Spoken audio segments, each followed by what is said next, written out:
And so right from the beginning, this is where the real work begins.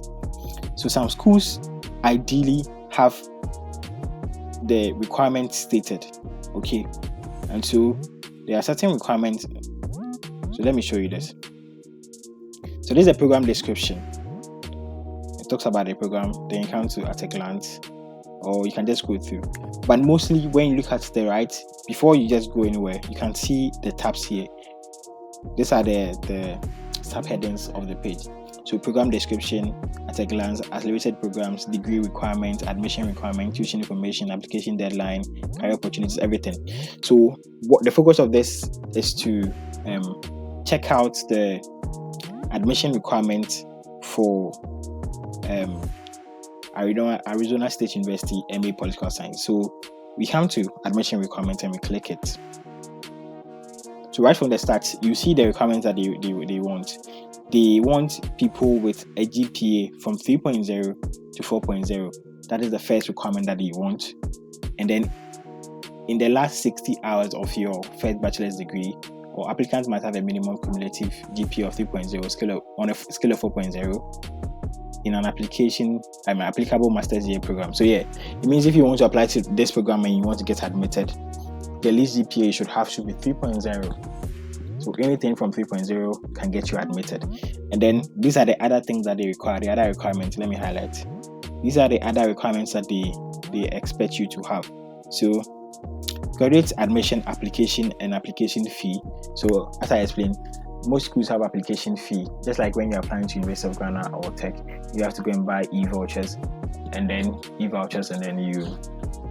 upload the code on the site when you're uploading your application. Yes, these schools also have the same thing, but theirs is in the form of money. So you have to use a Visa card or a MasterCard to make payments when you want to submit your application. So yeah, the first is graduate admission application and application fee. Then official transcripts. Official transcripts are your final transcript, as in the transcript that the schools will have to submit. And so it's in two forms. When you are applying or when you are uploading all your requirements, from the beginning you can just use your normal application transcript. That is the one that the university has given to you, the one that has your final CGPA or GPA. You upload it. But after admission, they require official transcripts. Official transcript is actually the same transcript that you use to apply for the school. However, the difference is that the school that you are from will have to send the transcript to them. So don't worry, we'll have a whole video on transcript. So don't worry, I'll show you how you can do that. Then you come to personal statement. Some call it personal statement, some call it statement of purpose, some call it motivational letters, some call it personal history. It depends on the school. But personal statement basically is an essay that you write to introduce yourself to the school and the program, and then tell them about what it is that you can do, the qualifications you have that you think that makes you qualified for the application, and the things that you can do for the school when you get admitted, and also what the school can offer you, and all the things that come with it.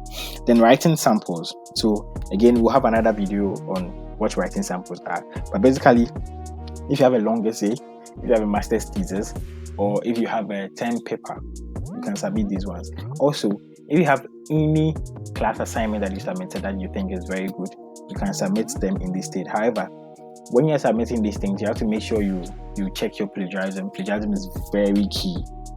Try and get it to be a single number, or at best get it to be get the plagiarism to be below 8% or 7% or even 5%. Yeah. So you can submit any coursework, any essay that you did for your undergraduate course or for your master's course, but you have to make sure you've checked the grammar, make sure there are no mistakes. You have to also make sure that you've checked for the plagiarism. Yeah. Then letters of recommendation. So 3 letters of recommendation. Some schools require 2, some require 3, some may require more. It depends on the school.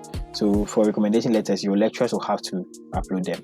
Again, we'll have a full video on recommendation letters. So don't worry, I'll show you what to do when it gets there. Then list of political science courses taken. So I think the 7th one is something that they exceptionally want. This one, list of political science courses taken, because ideally you can find these ones on the student transcript.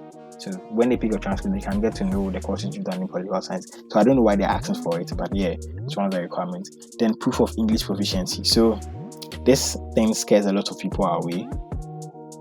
So I think I might go down there and look for the proof of English proficiency. So there's this thing.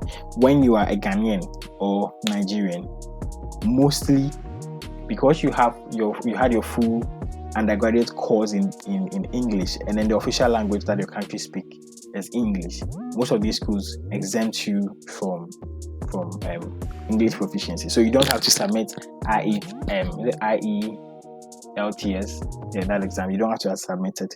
Yeah, you can just, the mere fact that you have English as your official language, they exempt you. And even some of the schools will state the countries they exempt. I was trying to look for that. Don't worry. I think we'll have another video on this too, the proof of English proficiency. So don't worry. So yeah, it means basically these are the things they ask for. So one thing I want you to know is that here they've stated that they want GRE scores. I've highlighted. You see, they've stated it. So it means that right from the beginning they are asking you to take GRE. However, there are things that you have to look out for. Even though they've stated that they want GRE scores, when you move up, they've done this. There's this information here. I've highlighted it. So the GRE requirement is waived for fall 2024. You see it. So even though when it comes to the admission requirement, you see GRE scores, you also have to look out for these things. Mostly when they put out this information, they put it out in the first button, or they mostly create pop-ups and that has that information, or the exact point that they ask you to bring GRE, they indicate whether the GRE is optional or is compulsory or is needed. They'll let you know. So yeah, the GRE scores is here, alright, but they've stated that they are waiving it. Waiving it means they are taking it off for people who don't have it. And so if you don't have GRE, you can still apply it. So as I said, there's it. So the GRE requirement is waived for fall 2024. So even though they've stated that they want GRE for political science in the admission requirements, when you read through the side, you can see that they've waived it. So if you don't have GRE, it means you can still apply to this program. So basically, that is it. Those are the admission requirements for a school like Arizona State University. Now that you are done with all the admission requirements, it means that you have to check out if these schools have the funding that you require. And how are you going to do this? You can sometimes you can just see it right away from the options. They'll tell you funding. You can just see it from the beginning, or graduate funding, or graduate assistantship. Every school has got a unique site and how they operate it. So yeah, everybody has got their site. So everybody has a way of going in. So this has not stated strictly where their funding is. So mostly you can find it in tuition information. So when we click tuition information, where is it? When you click tuition information, let me highlight it. This is tuition information. So it went back. So when you click tuition information, so that's what I was trying to explain. So you click on this, and then it takes you to a new tab. Let me share the tab. It takes you to a new tab. So tuition and financial aid. You can find all the information about their financial aid and their tuition here. So there's this thing that you have to know. That is for most of the schools, or for all the schools, they have two forms of deadlines. And the deadlines, after the time of the deadline, determines whether they will give you funding or not. So it's not straightforward, but yeah, it's like that. So they have something we call priority deadline. That is, if you're able to submit your application before the priority deadline, you are most of the times automatically considered for funding. Yes, and then if you submit it after the priority deadline, it means that you might not get funded. So yeah, you can find the priority deadline on the deadline or the site, or when you go to the scholarship or the tuition, you can find it just like this school. So you can see their priority deadline here. So let me highlight the whole thing. So yeah, that's January 15th. So it means that if you want to be considered for funding, you have to make sure you submit your application before the priority deadline. So students should file before the date to be considered for most aid possible. You get it? So if you want to be considered for funding, you have to make sure for this particular school you submit your admission before the priority deadline, which is January 15th. So yeah, that's the thing. But as I've been trying to explain along the video, the scholarship mostly comes in different forms. So we have graduate assistantships, and that's mostly how the funding are shared in the form of graduate assistantship. So you either become a graduate teaching assistant, or you become a graduate research assistant, or you become a graduate assistant for any other. So for teaching assistant, when you get into the program and then you are awarded a teaching assistant, you'll be given a monthly stipend. So every month the school is going to give you an amount that you can use for yourself, and then for some for rent and other things, and then they'll pay your fees. Then graduate research assistantship too, you will be a research assistant to a particular lecturer, depending on the lecturer that's there, or you can even help them in the marking of quiz or grading assignments or anything in that sort. Yes, but because this site didn't state that automatically, you see, we were supposed to see graduate assistantship before, but we didn't see that. So you have to go open a new tab and type that manually. So let me open a new tab, and this school is Arizona State University. We are the Department of Political Science. So I have to open a new tab. I'm sharing this tab, and I type graduate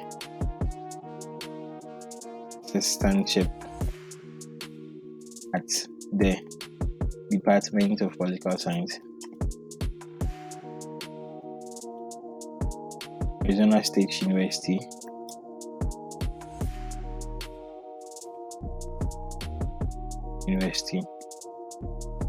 So I can get to know graduate assistantship that they share. You get it? So these are the options. You can see some here as Presidential Graduate Assistantship Program,